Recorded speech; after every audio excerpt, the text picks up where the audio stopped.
कि अगर कायदे से ये बोलिए तो ये शिक्षा घोटाला है जिसकी उच्च स्तरीय जांच होनी चाहिए।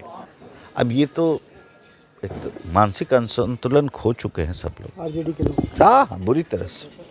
आप जाके पता करिए, बिहार का दौरा करिए, इतने उदाहरण आपको मिलेंगे, इतने उदाहरण मिलेंगे। शुरू कर चुके हैं लाइव स्टडीज में है ना अभिषेक है। अमित शाह जी की रैली है जिसको लेकर लगातार जो जनसंवाद किया जा रहा है। विवेक ठाकुर जी हैं, लगातार जनसंवाद कर रहे हैं। किस तरीके से जनसंवाद किया जा रहा है? अमित शाह जी की रैली होने वाली है। देखिए, सुबह से अलग अलग विधानसभा में कार्यक्रम रखा हुआ था और लोगों में बहुत उत्साह है। खुला निमंत्रण के तहत आज मेरा 3 विधानसभा में कार्यक्रम रहा और लोगों में उत्साह है। बिहार की जनता जो है इतना तत्पर है चुनाव के लिए कि स्पष्टता है दिमाग में। जनता एक पैसा गुमराह होने वाली नहीं है। नेता चाहे जितना प्रयास कर लें, विपक्ष के नेता, मन में स्पष्टता ऐसी है कि 24 में नरेंद्र मोदी और कोई नहीं और 25 में बिहार का परिवर्तन। ये दोनों रेखा बड़ी स्पष्ट है लोगों के दिमाग में।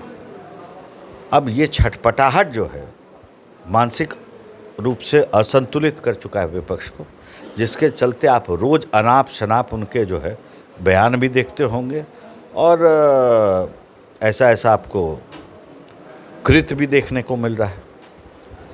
कोई सनातन धर्म पे ही प्रहार कर रहा है, कोई कह रहा है कि देवी देवता होते तो भारत का अंग्रेज़ों से बचा ले रहे होते।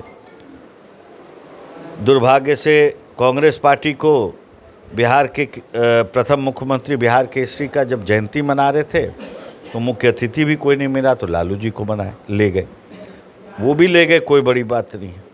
सोना का मुकुट से स्वागत किया, वो भी कोई बड़ी बात।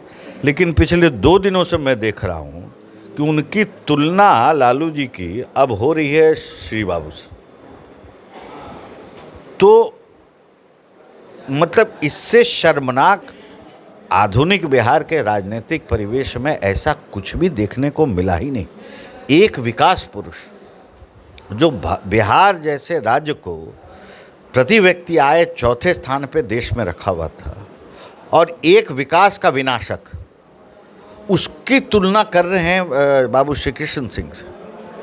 तो जिसको कहते हैं कि सोच का बैंकरप्सी, ये हाल है इंडिया अलायंस के गठबंधन के लोगों में।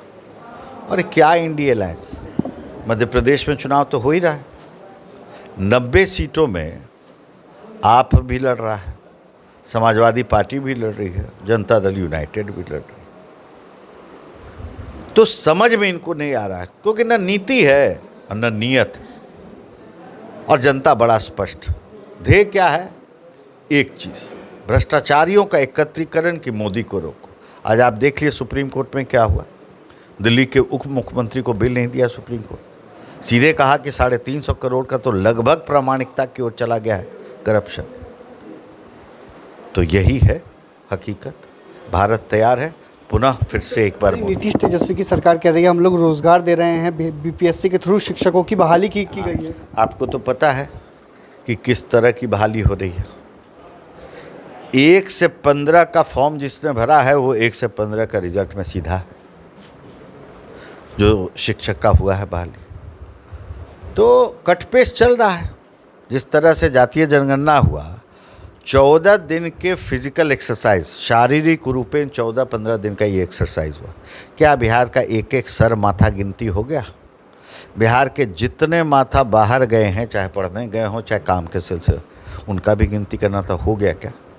1912 का एक किताब जो लिखा हुआ है एक अंग्रेज़ का, उसमें जो विवरण है जातीय जनगणना का, उस समय झारखंड उड़ीसा एक साथ किया हुआ है।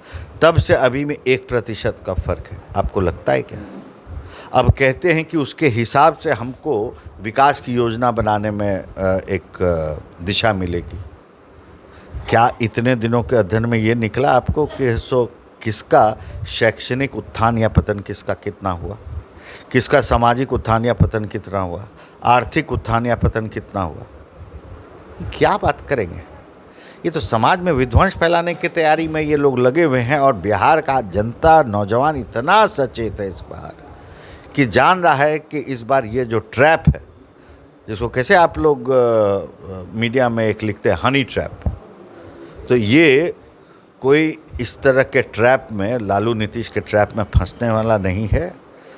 गरीबी की परिभाषा गरीबी से बाहर नहीं होती। शिक्षक भर्ती में क्या लगता है, जिस तरीके से सवाल उठ रहे हैं उसको क्या लगता है, लोग सवाल उठा रहे हैं कि घोटाला हुआ है इसमें? देखिए, इसमें आपको लगता क्या है, ये तो प्रमाणिक है। आप जाके पता करिए, बिहार का दौरा करिए, इतने उदाहरण आपको मिलेंगे, इतने उदाहरण मिलेंगे कि अगर कायदे से ये बोलिए तो ये शिक्षा घोटाला है जिसकी उच्च स्तरीय जांच होनी चाहिए।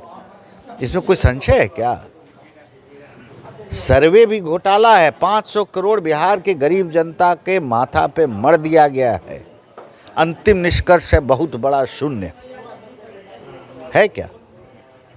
जिस तरीके से आरजेडी के विधायक फतेह बहादुर सिंह ने जो बयान दिया देवी बोला, ये तो देखिए अधर्मी